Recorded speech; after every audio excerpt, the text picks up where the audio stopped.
নমস্কার। দীর্ঘ 18 বছর পরে কেতুর গোচর ঘটছে সিংহ রাশিতে। সিংহ রাশিতে কেতুর গোচর ঘটছে।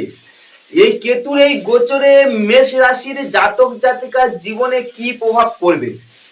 কেতু কন্যা রাশি থেকে ত্যাগ করে সিংহ রাশিতে এন্ট্রান্স করছে কত তারিখে? আগামী 18 মে 2025 বিকাল 4টের সময়, অর্থাৎ 4 ঘটিকায় কেতু কন্যা রাশি ত্যাগ করে সিংহতে এন্ট্রান্স করছে।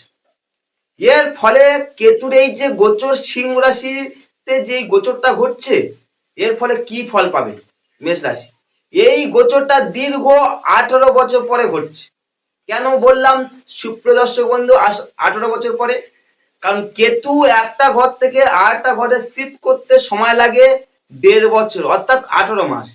আমাদের রাশি চক্রে মোট 12টা ঘর, 12টা রাশি নিয়ে রাশি চক্র গঠিত।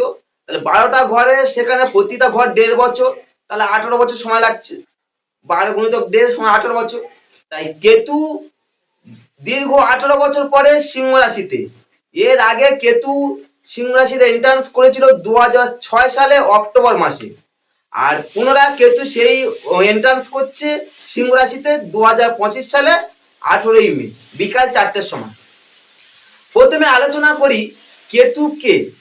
কেতু কে, তারপর আলোচনা করবো জ্যোতিষ শাস্ত্রে কেতুর গুরুত্ব কি, তারপর আলোচনা করবো আমাদের জীবনে কেতু কি প্রভাব রাখে, তারপর আলোচনা করব কেতু যখন সিংহ রাশিতে এন্ট্রান্স করবে এর ফলে মেষ রাশির জাতক জাতিকার জীবনে কি প্রভাব নিয়ে আসবে। প্রথম পর্ব স্টেপ ওয়াইজ আলোচনা করি কেতু কে। কেতু বলে জ্যোতিষ শাস্ত্রে কোনো গ্রহ নেই, এটা সত্যি কথা জেনে রাখুন। কোনো গ্রহ নেই কেতু বলে। তাহলে কেতুর গুরুত্ব কেন জ্যোতিষ শাস্ত্রে এত দেওয়া হলো? জ্যোতিষীরা এত গুরুত্ব কেন জ্যোতিষ শাস্ত্রে দিল? মহাকাশে কেতুর নিজস্ব কোনো সত্তা নেই। প্রতিটা গ্রহে যেমন নিজস্ব সত্তা থাকে, কেতুর কোনো নিজস্ব সত্তা নেই। তাহলে কেতু হলো একটা গাণিতিক বিন্দু বলতে পারে। যেমন আমাদের, যেমন প্রতিটা মানুষের জীবন যেমন শুরু একটা শেষ আছে, বা আমাদের নিজস্ব একটা অবয়বে একটা মাথা থেকে পা পর্যন্ত শুরু একটা শেষ আছে, তেমনি পৃথিবী, এই যে পৃথিবী একটা তো তার শুরু একটা শেষ, অর্থাৎ পূর্ব দিক দিয়ে ধরলে পূর্ব, পশ্চিমে শেষ, আবার উত্তর দক্ষিণে, উত্তরে যেমন সুমেরু, দক্ষিণে কুমেরু, একটা বিন্দু আছে, শেষ আছে। ঠিক তেমনি মহাকাশেও আমাদের যে মানে কি রাশি চক্রে তার তো একটা শুরু শেষ আছে। তো 360 ডিগ্রির মধ্যে এই যে সূর্য যেখানে কেন্দ্র করে আছে, সেখান থেকে এই যে 9টা গ্রহ আছে, এই যে সেখানে সেই 9টা গ্রহ শুরু শেষ তো আছে। ঠিক তেমনি আমাদের এই যে মহাকাশে শুরু শেষ, যেখানে শুরু হেড অফ ড্রাগনস বলা হয়, আর যেখানে শেষ সেখানে হেড অফ টেলস বলা হয়। এই হেড অফ ড্রাগনস কে জ্যোতিষশাস্ত্রে রাহু ধরছে, আর হেড অফ টেলস কে বলছে জ্যোতিষশাস্ত্রে কেতু ধরা হচ্ছে। অর্থাৎ গাণিতিক বিন্দু, যে বিন্দুটা আপনি দূরবীন দ্বারাও দেখতে পাবেন না, কিন্তু এটা কল্পনা করা হচ্ছে head of dragons, head of tails. এবং এই কেতু সব থেকে আমাদের জ্যোতিষশাস্ত্রে যথেষ্ট গুরুত্ব বা ভূমিকা রাখে। জ্যোতিষশাস্ত্রে এই কেতুর গুরুত্ব কতটা, তাহলে কতটা ভূমিকা বা গুরুত্ব রাখে? জ্যোতিষশাস্ত্রে কেতুর গুরুত্ব অপরিসীম। কেতুর গুরুত্ব অপরিসীম। কেন? কেতুকে রহস্যময় গ্রহ হিসাবে ধরা হয় জ্যোতিষশাস্ত্রে। রহস্যময় গ্রহ। কেতুকে কবন্ধ বলা হয়। কেতুর যে প্রতিরূপক হচ্ছে সর্প। সর্প হচ্ছে কেতুর প্রতিরূপক। কেতুর স্বরূপ প্রকাশ করা অসম্ভব, মানে কি আমরা প্রকাশ করতে পারবেন না। তাই জৈমিনী বলছে কেতুকে কৈবল্যের কারক হিসাবে দেখেছেন জৈমিনী, প্রাচীনকালে মণি ঋষি জৈমিনী। জ্যোতিষশাস্ত্রে সূর্য চন্দ্র, এই যে সূর্য চন্দ্র ছাড়াও যে আরো যে গ্রহ আছে মঙ্গল, বুধ, বৃহস্পতি, শুক্র, শনি, এই যে গ্রহগুলো আছে, সূর্য চন্দ্রের মাত্র 2টি ঘর দিয়েছে, 1টি করে ঘর দিয়েছে সূর্য আর চন্দ্রের। বাকি মঙ্গল, বুধ, বৃহস্পতি, শুক্র, শনি, এই যে 5টা গ্রহে এদের নিজস্ব কোনো এদের 2টো ঘর দিয়েছে, 2টো করে ঘর দিয়েছে, কিন্তু কেতুর কোনো ঘর দেয়নি জ্যোতিষশাস্ত্রে। কেতু যে ঘরে থাকে, অবস্থান করে, সেই ঘরে ফল দান করে কেতুর কাজ। কেতু, এবার কিছু জ্যোতিষ বলছে না, কেতুকে একটা স্থানকে তার উচ্চ স্থান, তুঙ্গ স্থান বা মূলতম স্থান এবং নিচ স্থান দিয়েছে। কেতু কোন রাশিতে উচ্চস্থ হয় জ্যোতিষ শাস্ত্রে কিছু জ্যোতিষীর মতে? কেতু ধনী রাশিতে উচ্চস্থ হয়, আর মূল ত্রিকোণ হয় সিংহ রাশিতে, আর নিচস্থ হয় হচ্ছে মিথুন রাশিতে। কেতু এটা জ্যোতিষশাস্ত্রে দিয়েছে, কিন্তু এটা প্রাচীনকালে দেয়নি, পরবর্তীকালে এটা ধরা হয়েছে। কেতু এইগুলো উচ্চস্থ হয়, এখানে মূল ত্রিকোণ, আর এটা নিচ স্থান হয়। এবার কেতু সাধারণত কি বলা হয়, জ্যোতিষশাস্ত্রে কেতুর তো কোনো দৃষ্টি নেই। অন্য সমস্ত প্ল্যানেটের দৃষ্টি থাকতে পারে, কিন্তু কেতুর দৃষ্টি নেই। কারণ কি, কেতুকে বলা হচ্ছে কোমর, গলা থেকে নিচের অংশটা, যেটা কবন, তো আমাদের মানে গলার উপরের অংশটা রাহু, গলা থেকে নিচের অংশটাকে বলা হয় কেতু। তাই কেতু যেহেতু দৃষ্টি নেই, তাই কেতু যে ঘরে থাকে সেই ঘরে ফল দান করে। কেতু দুটো তিনটি গ্রহকে সে মিত্র ভাবে, মিত্র গ্রহ মনে করে, তাকে মনে করে আমার খুব মিত্র। কে কে? রবি, চন্দ্র আর মঙ্গল, এদের সঙ্গে কেতুর সম্পর্ক খুবই শুভ। কেতু দুটো গ্রহকে মিত্র ভাবে না, শত্রু ভাবে না, অর্থাৎ সমান চোখে দেখে। সেই কোন দুটো? বুধ আর বৃহস্পতি। কেতু দুটো গ্রহকে খুব শত্রু হিসাবে দেখে। কোন কোন দুটো গ্রহকে? শনি আর হচ্ছে শুক্র। তাহলে কেতু সম্বন্ধে আমি এইগুলো জানলাম। কেতু প্রথম বলেছি যে কেতু কেতু আমাদের জীবনে কি প্রভাব রাখে, আমাদের তার কেতুর গুরুত্বটা কত। কেতু আমাদের মনের ওপর যে প্রভাব ফেলে তা হচ্ছে কি? জড়তা, আলস্য, অবসাদ, অনুভূতির একান্ত অভাব, অহংকার, আত্মজ্ঞান, যুক্তিহীনতা, অবচেতন সুপ্ত স্মৃতি, নির্বুদ্ধিতা। এইগুলো হচ্ছে কি আমাদের কথা ফেলে? আমাদের মনের ওপর প্রভাব ফেলে। কেতু আমাদের ভাব জগতে কি প্রভাব ফেলে? ভাব জগতে প্রভাব ফেলে প্রকাশের অভাব, বাধা, বিঘ্ন, পঙ্গুত্ব, শক্তিহীনতা, ঔদাসীন্য, পরিপূর্ণ জড়তা, মুক্তি, কৈবল্য, সমাধি, এক্সেট্রা।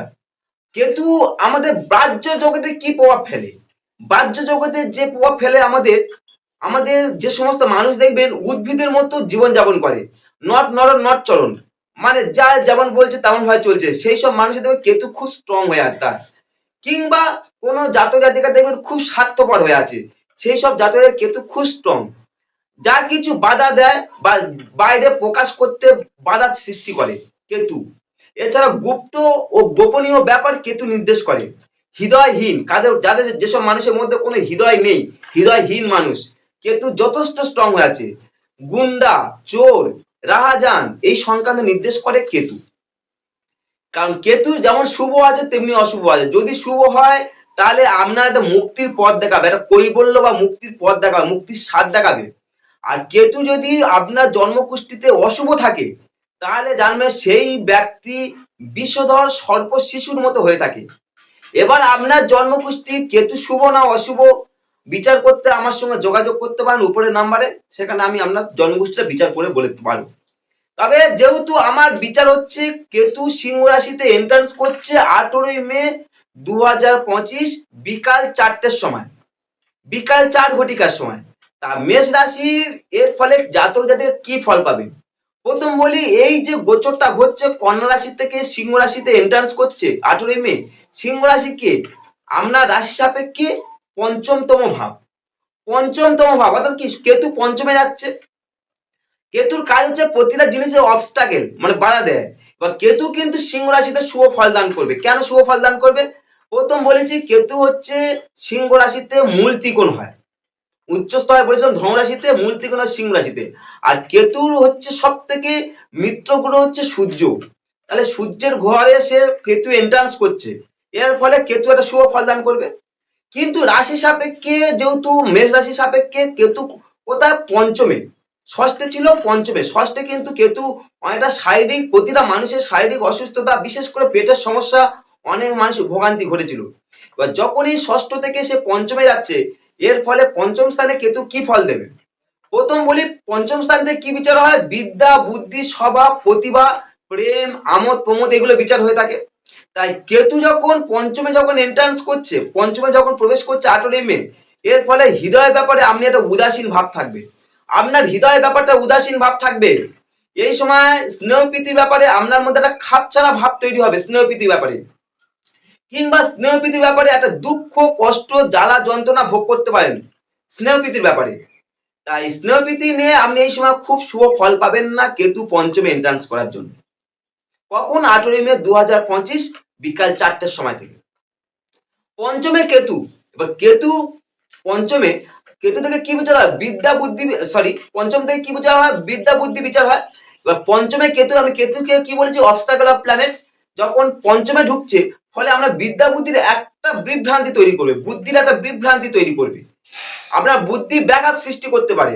তাই যারা এডুকেশন সেক্টরে আছেন, পঞ্চমে বুদ্ধির একটু আপনার মানে আপস অ্যান্ড ডাউন, অর্থাৎ ব্যাঘাত সৃষ্টি করবে, ফলে বুদ্ধি বিভ্রাট হতে পারে, এডুকেশনে একটু রেজাল্ট খারাপ হতে পারে, বা বুদ্ধিহীনতার জন্য পরীক্ষার রেজাল্টটা আপনার ছোটখাটো ভুল ত্রুটি হতে পারে।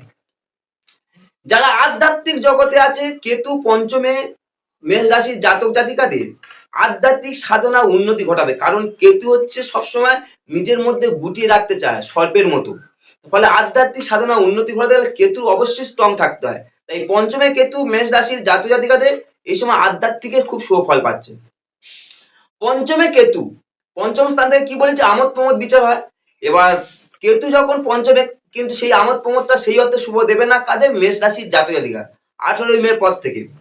এই সময় আমোদ প্রমোদে আপনার মনের আশা ভঙ্গ বা মানসিক কষ্ট তৈরি হতে পারে, আশা ভঙ্গ, কেতু যেহেতু আমরা পঞ্চমে থাকছে। পঞ্চমে কেতু যারা প্রেম করছেন, যেহেতু পঞ্চম থেকে প্রেমও বিচার হয়, তাহলে প্রেমের একটা অনীহা ভাব তৈরি করবে, কারণ কেতু হচ্ছে মানে কি প্রেমের পক্ষপাতী না। তাহলে মনের মধ্যে একটা প্রেম, যারা প্রেম প্রেম ভাব নিয়ে চলছেন যে প্রেম করব, ফলে একটা কেতু যখন 18 মে এন্ট্রান্স করছে, আপনার মধ্যে একটা প্রেমের অনীহা ভাব তৈরি হবে, বা প্রেমের পরিপূর্ণতা লাভ ঘটবে না। আরো ডিটেলস জানতে কেতু এই যে এন্ট্রান্স করছে, উপরের নাম্বারে যোগাযোগ করতে পারেন, তাহলে আপনার সম্বন্ধে আরো ডিটেলস আলোচনা করব। নমস্কার।